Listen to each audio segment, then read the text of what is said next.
Proses agarose yang pertama, kita menentukan berapa persen konsentrasi yang akan kita gunakan. Misalnya itu kita akan menggunakan 0,8%, maka banyaknya agarose yang kita timbang adalah sebanyak 0,4 gram. Ya, di sini akan ditimbang agarose sesuai dengan kebutuhan yang kita perlukan.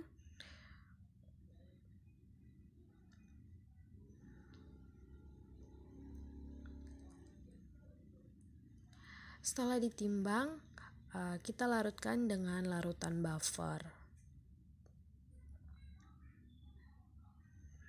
Kita ambil menggunakan mikropipet, kita larutkan.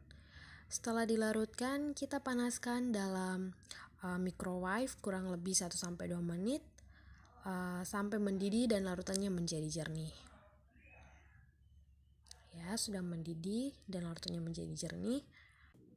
Larutan agarose didinginkan sampai kira-kira 60 derajat Celcius atau 55 derajat. Sementara agarose didinginkan, kita lihat di sini elektroforesis tank, negatif elektroda dan positif elektroda. Ada juga yang namanya welcome. Welcome ini adalah sisir. Kita tempatkan pada elektroforesis tank yang nantinya ini akan memuat sampel.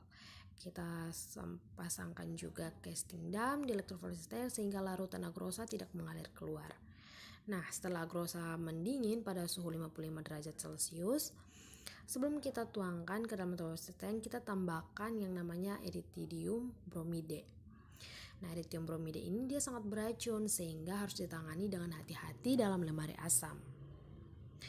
Nah, erythrinium bromide juga ini dia adalah agen interkalasi yang menginterkalasi antara basa molekul DNA.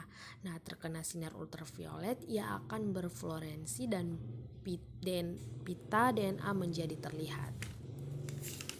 Nah, semakin banyak DNA yang ada, semakin cerah pita yang terlihat. Setelah penambahan erythrinium bromide, larutan agarose dituangkan ke dalam tangki elektroforesis. Nah, kemudian gel ini dibiarkan pada suhu kamar.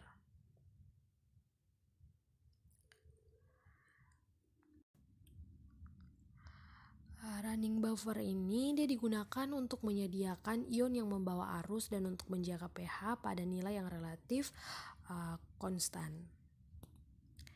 Nah, setelah persiapan gel, kita masuk pada persiapan sampel DNA. Nah, tambahkan loading buffer ke setiap sampel.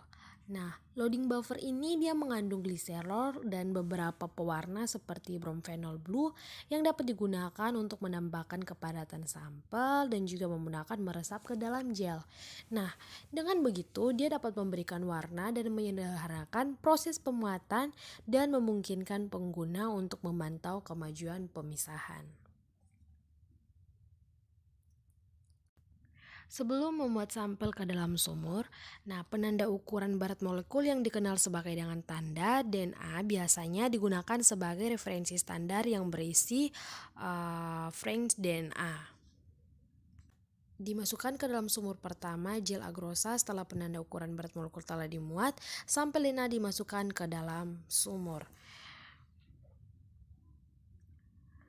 Setelah sampel telah dimasukkan ke dalam sumur, kita tutup elektroforesis, kemudian arus listrik ditetapkan untuk menarik sampel molekul gel berdasarkan muatan dan ukurannya. Kita perlihat pergerakannya seperti apa. Molekul DNA dia akan berjalan melalui gel dengan kecepatan yang berbeda. Nah, kita perhatikan fragmen DNA dia mulai bergerak melalui matriks gel menuju kutub positif karena semua fragmen DNA dia memiliki jumlah muatan yang sama per massa, di mana fragmen kecil dia akan bergerak melalui gel lebih cepat daripada yang besar.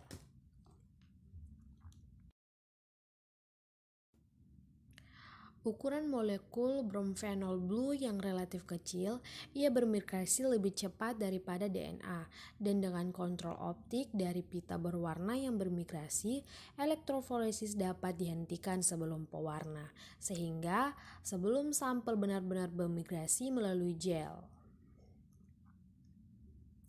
Setelah fragmen DNA telah dipisahkan, gel diletakkan di bawah sinar UV. Kemudian fragmen DNA dapat dilihat sebagai pita.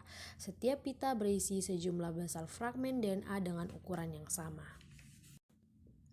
Dengan membandingkan pita DNA sampel dengan tangga DNA, kita dapat menentukan perkiraan ukurannya. Sekian presentasi dari kelompok kami. Terima kasih.